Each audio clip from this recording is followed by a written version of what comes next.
सांग मैंने आपण मैंने बहुत कमेंट करते दीदी कड़ नखा को भल करने घर उपचार आणतु तो देखो जदि आपको कड़ नखा हो बथा बिंदा फुला हो चारिकर नाली पड़ जाइए पूज हो जाइए ब्लड बाहर आपको बहुत ही जंत्रणा फुला बिंदा होपाई आज मुझे घर उपचार देखा देखो वीडियो को शेष पर्यटन देखिए सांग मैंने मुझे दुई तीनो घर उपचार आपको देखी ता भर जोटा आप पाखे अच्छे आप यूज करेंगे। प्रथम रेमेडी देखिए मुझे देखिए यहाँ हूँ फिटकिरी फिटकिरी को आनिकी भल से देखते मु पाउडर बनै नहीं तो आप पाउडर करने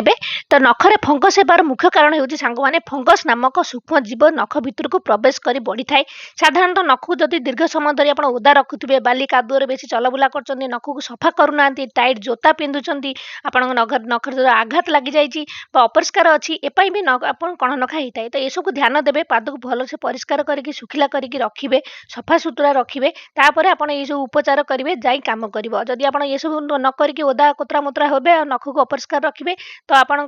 जंत्रणा पेन बढ़ो। तो देखो नख उपर डायरेक्ट मुझे लगे देखा आप चाहिए तो अलग गोटे जगार आप गोल रखिक यूज करेंगे मुझे ही देखी दूसरी टे भिड बनाऊँ ना से देखी देती ठीक अच्छे। तो नखर जो आपंकर कणगा हो भल से धोईकी हल्का उषुम पानी धोईकी परिष्कार करके पोछापोछि करने सुखिला करदे और तापर आम जो फिटकिरी पाउडर बनई अल्प टिके फिटकिरी पाउडर ता सहित टिके हलदी गुंड और ता सहित टिके सोरिष तेल आपड़ चाहिए तो ये तीन टा जिनस को अलग गुड़ेकी रखिकी गोटे डब्बा कौन जगार आप यूज करेंगे लगे राति सारा रखिदेवे और सकाळु देखिए आपण जंत्रणा बथा बिंधा केते कमी जाइथिबो। एपरि 3-4 थर लगेला परे आपण बथा जंत्रणा बिंधा कमिजिबो और कड़ नखा